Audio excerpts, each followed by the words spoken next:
Well, good morning. It's Sunday. Welcome back to the shop. So we've left these panels sit for a couple of days, so they've cured right up. So like I said, the surface is all ready to go. I don't need to do any more prep under this. This is perfect. This is simply going to go on the car the way it is. Obviously, I have to paint the primary surfaces, but the orange peel is very, very slight. And even if it had a little bit of orange peel, I couldn't see how to correct it under here that well anyways. But the flatness of the clear coat came at a price. Now, if you watched the video, the amount of vapors in this room really got thick. I mean, you could barely see through the room by the end of the spraying cycle.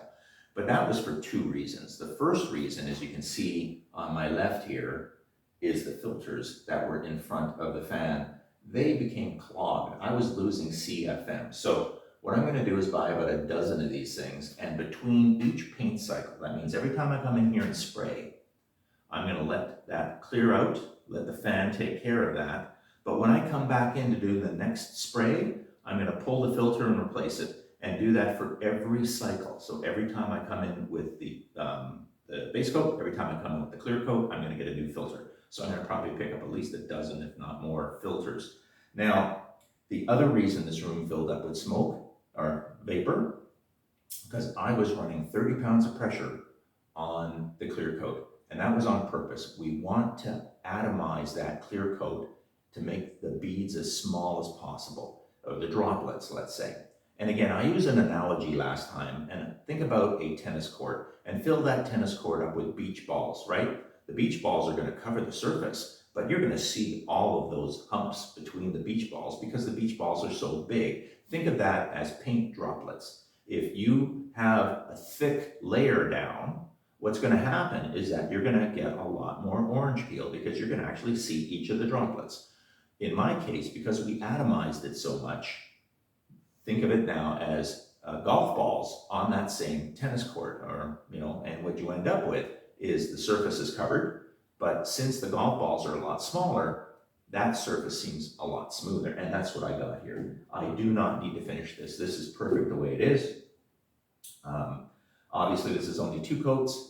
On the primary surface, we're going to hit it with 3 coats. And then if we have any issue with orange peel, then we may have to color sand it or cut it and then polish the car. But I'm not going to bother under here because this is perfect the way it is.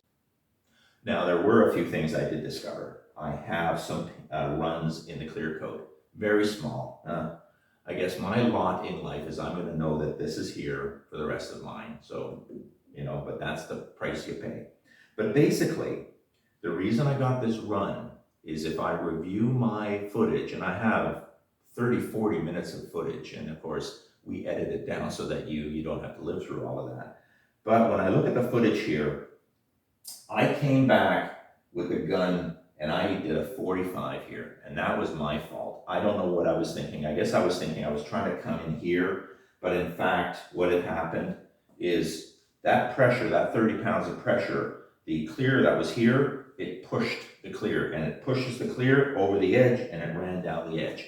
If I would have kept my gun perpendicular, that wouldn't have happened. So it's a lesson learned on the car that when I'm painting the surfaces in the car, I really have to make sure that the gun is spraying as flat as possible for 2 reasons.